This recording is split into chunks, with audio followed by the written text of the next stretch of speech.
Have you ever found yourself wondering why, after committing to a spiritual path, your financial life seems to have taken a downturn?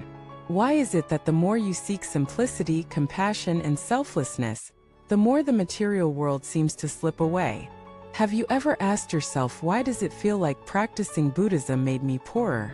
Welcome back to our channel, a sanctuary for those seeking the deeper truths of life. If you're new here, thank you for joining us. Today we are going to explore a paradox that many spiritual practitioners face, but few talk about openly: the phenomenon of becoming materially poorer, yet spiritually richer, after embarking on a genuine path of Dharma. It's a reality that startles many. You give up greed. You let go of attachment. You practice generosity, kindness, discipline, and yet your wallet gets lighter. People around you whisper, "He used to be so smart, now look at him, he spends his days in temples, his nights in silence." Some even say, "I told you spiritual people don't succeed in the real world." And perhaps on your darkest days you wonder if they're right. But today, I want to offer you a different lens, a deeper understanding of what's actually happening beneath the surface when the fruits of your inner work don't immediately translate into outward abundance. Let us start by confronting the societal script most of us are raised on. We're told that success equals wealth. We're taught that value equals productivity, that the more you accumulate, the more you are worth. And so, from a young age, we are conditioned to chase money, status, and recognition. We go to school not to learn, but to earn. We choose jobs not based on passion, but on pay. We measure our lives in numbers, bank balances, square footage, follower counts. And then, one day, we encounter something different. A teaching that says, happiness is found not in having more, but in wanting less. A voice that whispers, true richness is the absence of craving. A light that shows, the more you let go, the lighter and freer you become.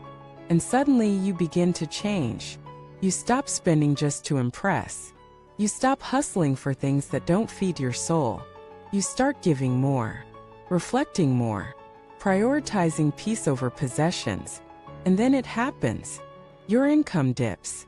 Your friends don't understand you anymore. Opportunities start to slip through your fingers, not because you've become incompetent, but because your values have shifted. And society calls it failure. But what if it's not? What if, instead, this is a sacred purification? What if, instead of losing, you're being stripped of the illusions that once weighed you down? There's a profound teaching in Tibetan Buddhism that says, outer poverty is not a curse, it is the gateway to inner wealth. Because when you are not busy protecting what you own, you are free to explore who you are. When you are not consumed by maintaining a certain image, you are able to encounter your true self. When you no longer believe that money defines your worth, you are finally able to see yourself with clarity. Does this mean that wealth is bad? Of course not. Wealth, like any tool, is neutral. What matters is our relationship with it. If money is used to serve others, to create good, to support your practice and uplift the world, then it is sacred. But when money becomes the master, when it becomes the sole measure of success, it traps us in a prison of endless striving. The reason so many spiritual seekers feel poor after beginning their path is simple. They have stopped feeding the machine. They have stopped participating in the illusion that accumulation equals joy. And that shift, while liberating, can be economically destabilizing. Because this world is not built for conscious living. It is built for consumption. And when you step out of that system, there is a price to pay.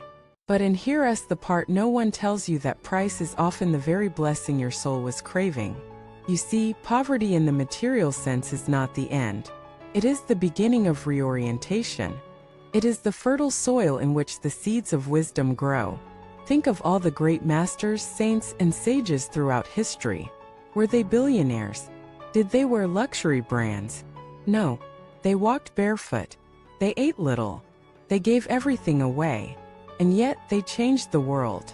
Not because of what they had, but because of who they were. You might say, but I'm not trying to be a saint. I just want a decent life. And that's fair.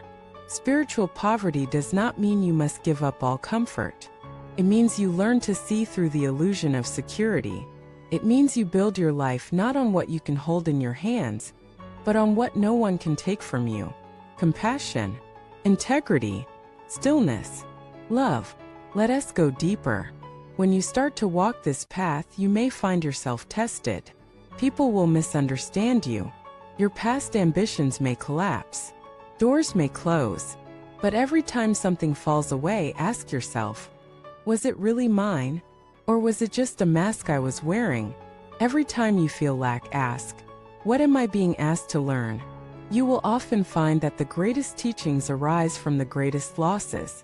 There is a monk in the Himalayas who once lived as a wealthy merchant. He gave it all up not because he failed, but because he succeeded and still felt empty. Today, he has nothing of material value. And yet, people from around the world climb mountains to seek his presence. Why? Because he radiates peace. Because he has nothing yet gives everything. And that is the secret. When you stop measuring life by what you own, you begin to live from a space of infinite abundance. You smile more. You sleep better. You love without agenda. You give without expecting return. And suddenly, you find yourself surrounded by riches of a very different kind. The richness of deep conversations. The wealth of inner clarity. The luxury of a quiet mind. The gold of knowing you are enough. So if you are on this path and your bank account is shrinking, and people are questioning your choices, and you feel uncertain, take heart. You are not failing. You are being refined. You are being prepared. You are shedding the layers that never belonged to you. And what remains after the shedding is something priceless. A heart that knows peace. A soul that is free. A life that no longer needs applause to feel worthy. This is spiritual wealth. This is your treasure. And no one can steal it from you. Thank you for watching this video. If this message gave you peace or strength, leave a comment and share your experience with others. Subscribe for more reflections on the spiritual journey, and like this video to help it reach someone who needs it. May you walk your path with courage, and may your heart always remember true wealth is not in what you own, but in what you've realized.